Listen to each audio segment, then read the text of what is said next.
చేసుకుంటున్నారు. ప్రపంచవ్యాప్తంగా ఉన్న ఆడవాళ్ళు నియంత పాలనలో నుంచి ఆడవాళ్ళకి విముక్తి జరిగింది. ఎస్, యా ఫ్రెండ్స్, అర్థమవుతుంది కదా. ఫస్ట్ ఆఫ్ ఆల్ తమ్నేల్లో మీరు చూసి ఇక్కడికి వచ్చారు, కరెక్టే. కానీ ఒక క్లైమర్ అండ్ డిస్క్లైమర్ రెండు ఇవ్వాలి మీకు. ఈ ప్రపంచ యాత్రకు నా అన్వేష్ అంటే నాకు చాలా గౌరవం, అభిమానం.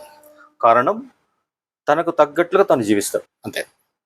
ప్రపంచం ఏమనుకుంటుంది, డోంట్ కేర్. తన హృదయానికి అది బాగుంది, మంచిది అనిపిస్తే చేసేస్తాడు. Okay, when he's going beyond the ethics, beyond the law, nobody is exceptional, అది ఓకే. ఎస్పెషల్లీ ఈరోజు ఇతను పెట్టినటువంటి ఈ మతము ప్లస్ రాజకీయం ఈక్వల్స్ టు నాశనము అనే దాని మీద ఓకే, అంతవరకు నేను ఏకీభవిస్తున్నాను. ఇక్కడ ఇతనికి జడ్జిమెంట్ ఇవ్వడానికి నేను రాలేదు, ఈ అన్వేష్ గారికి జడ్జిమెంట్ ఇవ్వడానికి నేను రాలేదు. కాకపోతే ఉద్దేశం ఏమిటి అంటే, అతని ద్వారా లక్షల మందికి ఇన్ఫర్మేషన్ వెళ్తుంది, సంతోషం. ఆ వెళ్ళే ఇన్ఫర్మేషన్ కరెక్ట్ ఇన్ఫర్మేషన్ వెళ్ళాలి అన్న ఉద్దేశంతో ఎక్కడెక్కడైతే అవసరమైనదో అక్కడ సరి చేయాల్సిన బాధ్యత నా మీద ఉంది. కాబట్టి ఆ ఇన్ఫర్మేషన్ని నేను సరిచేస్తున్నాను. అతను చేసిన ప్రయత్నానికి శబాష్, అభినందిస్తూ సమాచారం ఎక్కడైతే వెళ్తుందో అది కరెక్ట్గా వెళ్ళాలన్న ఉద్దేశంతో ఎక్కడ కరెక్షన్స్ అవసరం అక్కడ కరెక్షన్స్ చేసే ప్రయత్నం నేను చేస్తున్నాను. విందాం. అణిచివేశారు. ఎంతగా ఈ కొమ్మెని గారు అణిచివేశారు అంటే, ఆడవాళ్ళని మగవాడికి ఉన్న స్వేచ్ఛ ఆడవాళ్ళకి లేకపోవడం అనేది అన్యాయం కదండి, అన్యాయం కదా. నువ్వు మనిషివే, నీకొక రూలు ఎవడు చెప్పాడు అంటే, ఖురాన్ చెప్పిందని ఒకడు, మతం చెప్పిందని ఒకడు. So right, ఆయతుల్లా Ali Hussaini Khamenei అనే రీసెంట్గా ఇరాన్ ప్రెసిడెంట్ని అమెరికా ఎయిర్ స్ట్రైక్ తోటి చంపింది కదా. ఇతనైనా లేదంటే ఇంతకుముందు ఇరాన్ ప్రెసిడెంట్ బాగా అందరికీ తెలిసిన ఇబ్రాహీం రయీసీ గారు, ఆయనైనా కానీ మీరు అనొచ్చు వాళ్ళు మనకి శత్రువుల మిత్రుల గారు అని ఎందుకు గౌరవిస్తున్నారు అంటే, అది మన భారతదేశ సంప్రదాయం. ఓకే, శత్రువుకు కూడా మనం ఒకవేళ శత్రువు అయినా కూడా we will give, that is our సంప్రదాయం, రైట్. ఇబ్రాహీం రైసీ గారు ఇంతకుముందు ఇరాన్ అధ్యక్షుడు హెలికాప్టర్ క్రాష్లో చనిపోయాడు అనేది. బట్ వ్యక్తిగతంగా పర్సనల్గా నాకు అనుమానం, అది హెలికాప్టర్ క్రాషా or is it conspiracy by American ఏజెన్సీసా, అది దేశపు స్థాయిలో తెలియాల్సిన విషయం కాదు, అంతర్జాతీయ తెలియాల్సినటువంటి విషయం. అలాగే నాకు గుర్తొస్తుంది the father of Indian missiles అని మనం చెప్పుకునే డాక్టర్ హోమీ జహాంగీర్ బాబా.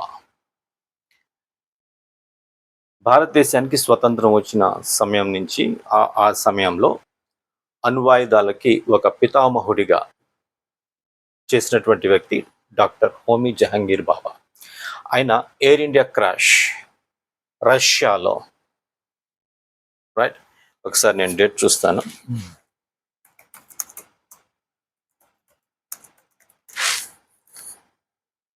అది 24th March 66 అనుకుంటాను. 24th January 66, 24th January 1966 mount blank అని రష్యా దగ్గర. అది కూడా నాకు అనుమానాస్పదమే. ఇది అప్పుడే తేవాల్సిన విషయము, రైట్, కానీ అవుట్ ఆఫ్ అవర్ హ్యాండ్స్. ఇది ఆయన మరలా జన్మ ఎత్తి, ఈ మాట ఎందుకు అంటున్నానంటే, being a rationalist, being a logical person, being a scientific person, of course I'm spiritual.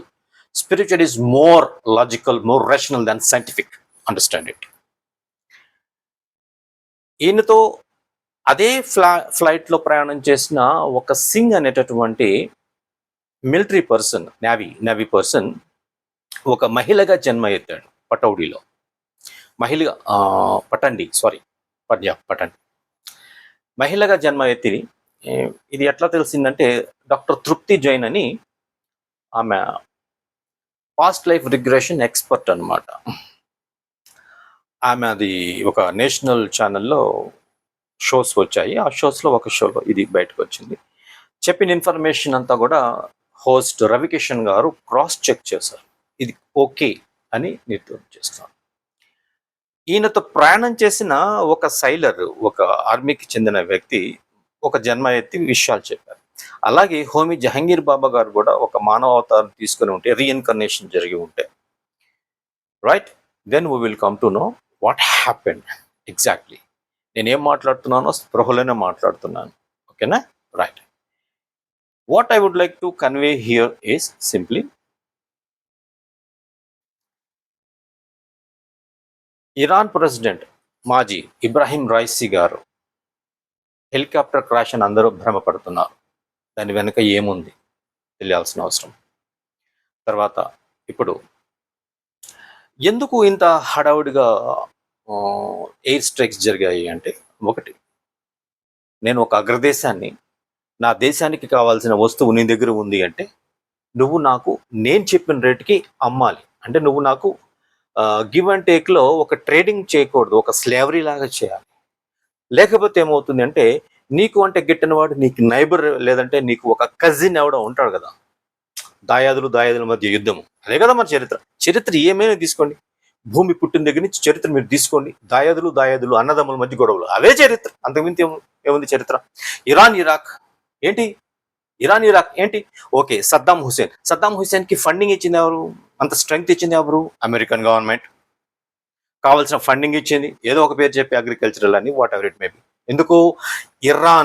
ఇరాన్ని week చేయడానికి. అప్పుడు ఈయన ప్రెసిడెంట్. ఇది ఈ మధ్య చనిపోయినటువంటి ఆయతుల్లా హుసేని ఖమేని గారే ప్రెసిడెంట్. ఆయనని ఎదిరించడానికి సద్దాం హుస్సేన్కి ఫుల్ సపోర్ట్ ఇచ్చి ఈయన మీద యుద్ధం చేశారు.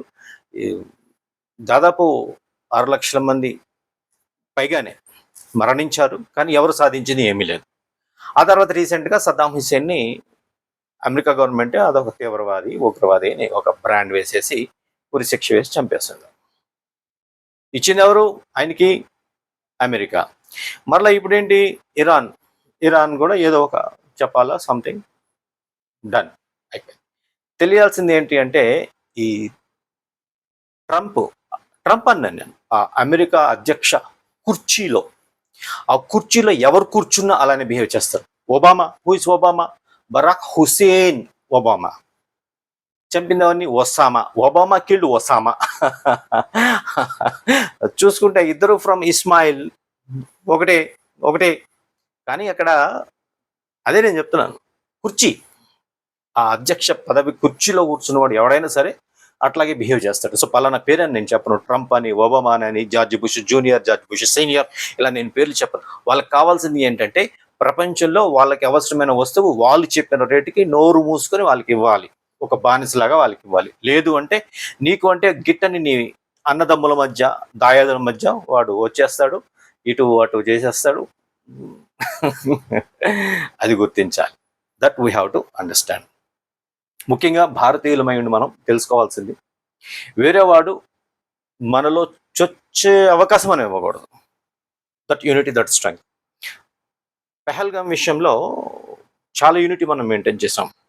అసదుద్దీన్ ఓవైసీ గారు కూడా రైట్ మోదీ గారి మాట విని వేరే దేశాలకి వెళ్ళి కూడా మన ఇంటెగ్రిటీ గురించి మాట్లాడారు, మన ఐకమత్యత గురించి మాట్లాడారు. ఇంటర్నల్గా అంతర్గతంగా మాకు ఎన్ని ఉన్నా